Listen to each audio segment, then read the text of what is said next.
जरा सोचिए, हम 12वीं सदी के इटली में हैं। पीसा शहर अपनी ताकत और दौलत के शिखर पर है और वो दुनिया को अपनी एक ऐसी निशानी देना चाहते हैं जिसे सदियां याद रखे। ये कहानी है पीसा की झुकी हुई मीनार की। लेकिन क्या हो अगर किसी इमारत की सबसे बड़ी गलती ही उसकी शोहरत का राज बन जाए? यही वो सवाल है जो पीसा की मीनार के दिल में बसा है, और आज हम इसी दिलचस्प रहस्य से पर्दा उठाएंगे। तो हमारी कहानी शुरू होती है 12वीं सदी के पीसा में।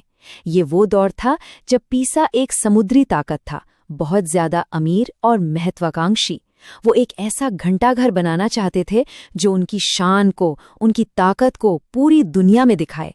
एक ऐसा शाहकार जो हमेशा हमेशा के लिए याद रखा जाए। अब देखिए, ये मीनार कोई रातों रात नहीं बनी थी। इसका बनना लगभग 200 सालों तक चला। एक ऐसी कहानी जो पीढ़ियों तक चलती रही। काम शुरू हुआ 1173 में, लेकिन सिर्फ 5 साल बाद ही एक ऐसी मुश्किल सामने आई जिसने सब कुछ रोक दिया। ये जो झुकाव है ना, ये कोई बाद में नहीं हुआ। ये तो बिल्कुल शुरू से ही एक प्रॉब्लम थी। जैसे ही तीसरी मंजिल बनी, जमीन ने मानो जवाब देना शुरू कर दिया। तो अब बात करते हैं उस इंजीनियरिंग ऑफ फिजिक्स की जिसकी वजह से ये मशहूर झुकाव हुआ। आखिर उस जमीन में ऐसा क्या था? चलिए समझते हैं।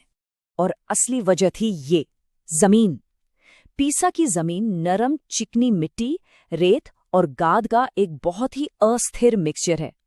मतलब ये एक दलदल जैसी नींव थी जो 14,500 टन के संगमरमर के टावर का वजन उठाने के लिए बिल्कुल भी तैयार नहीं थी। तो असल में हो क्या रहा था? मीनार गिर नहीं रही थी, ये धंस रही थी, लेकिन एक समान नहीं। इसे कहते हैं अनइवन सेटलमेंट। सोचिए कि आप कीचड़ में खड़े हैं और आपका एक पैर दूसरे से ज्यादा धंस रहा है। मीनार के साथ भी बिल्कुल यही हो रहा था। और इस डिजाइन की जो सबसे बड़ी खामी थी वो थी इसकी नींव। इतनी भारी भरकम इमारत के लिए नींव सिर्फ 3 मीटर की। यही वो भूल थी जिसने सदियों के संघर्ष की बुनियाद रखी। तो जब नींव ही गलत थी तो इंजीनियरों ने क्या किया? उन्होंने हार तो नहीं मानी। अगले 200 साल गुरुत्वाकर्षण और इंसानी दिमाग के बीच एक जबरदस्त लड़ाई के गवाह बने। इसका कंस्ट्रक्शन 3 मेन फेज में हुआ, जिनके बीच में 2 बहुत लंबे ब्रेक आए। जो पहला ब्रेक था वो तो लगभग 1 सदी तक चला, क्योंकि पीसा उस समय लगातार लड़ाइयों में फंसा हुआ था और काम रुक गया। लेकिन यही रुकावट मीनार के लिए एक वरदान साबित हुई। सुनने में बड़ा अजीब लगता है ना, लेकिन ये सच है। इस लंबे गैप ने कमजोर मिट्टी को संभलने और थोड़ा ठोस होने का वक्त दे दिया। इसी वजह से मीनार शुरुआत में ही ढहने से बच गई। जब काम दोबारा शुरू हुआ तो इंजीनियर्स ने एक बड़ी चालाक तरकीब अपनाई। उन्होंने ऊपर की मंजिलों को एक तरफ से थोड़ा ऊंचा बना दिया ताकि झुकाव को बैलेंस किया जा सके। लेकिन इसका नतीजा ये हुआ कि मीनार सीधी होने के बजाय एक केले की तरह थोड़ी मुड़ गई, और यही घुमाव आज इसकी पहचान है। चलिए अब सीधे चलते हैं मॉडर्न जमाने में, जब ये मीनार तबाही के बिल्कुल करीब थी और दुनिया भर के इंजीनियरों को इसे बचाने के लिए बुलाया गया।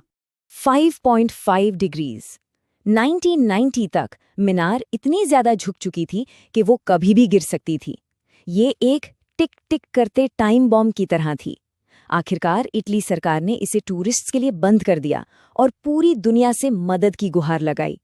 शुरुआत में कई कोशिशें की गईं, जैसे कि शीशे के भारी वजन रखना, लेकिन वो नाकाम रहीं।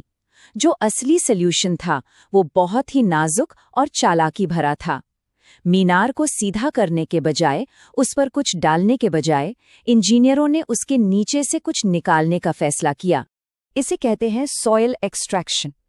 ये एक तरह की इंजीनियरिंग सर्जरी थी। उन्होंने झुकी हुई मीनार के उत्तरी हिस्से, यानी जो हिस्सा ऊपर उठा हुआ था, उसके नीचे से धीरे धीरे मिट्टी निकाली। इससे मीनार अपने ही वजन से धीरे धीरे वापस सीधी हो गई। बिना किसी बाहरी बदलाव के उन्होंने मीनार को अंदर से ही ठीक कर दिया। सिर्फ 40 सेंटीमीटर, सुनने में ये ज्यादा नहीं लगता है ना, लेकिन इस मामूली से सुधार ने मीनार को 18वीं सदी की हालत में वापस ला दिया और मीनार को कम से कम अगले 200 सालों के लिए सुरक्षित कर दिया है।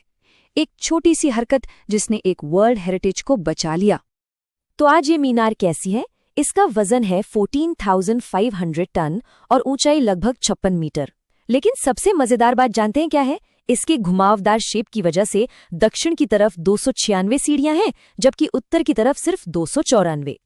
आखिर में चलिए बात करते हैं मीनार के कल्चरल इंपॉर्टेंस की और ये क्या दिखाती है। ये सिर्फ एक झुकी हुई इमारत से कहीं ज्यादा है। इस मीनार के साथ गैलीलियो की वो महान कहानी भी जुड़ी है, जहां कहा जाता है कि उन्होंने ग्रेविटी पर अपने मशहूर एक्सपेरिमेंट यहीं किए थे। लेकिन सच ये है कि ये कहानी शायद एक कहानी ही है। इस बात का कोई पक्का सबूत नहीं है कि गैलीलियो ने सच में मीनार से कुछ गिराया था। ये शायद एक थॉट एक्सपेरिमेंट था। और यही इस कहानी का सेंट्रल आइडिया है। मीनार की जो कमी है, जो उसकी अपूर्णता है, वही उसकी सुंदरता और उसकी शोहरत का असली कारण है।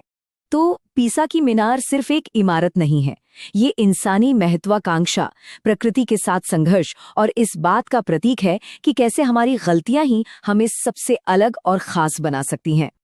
तो आखिर में एक सवाल, अगर आज हमारे पास ऐसी टेक्नोलॉजी हो कि हम मीनार को एकदम सीधा कर दें, तो क्या हमें ऐसा करना चाहिए?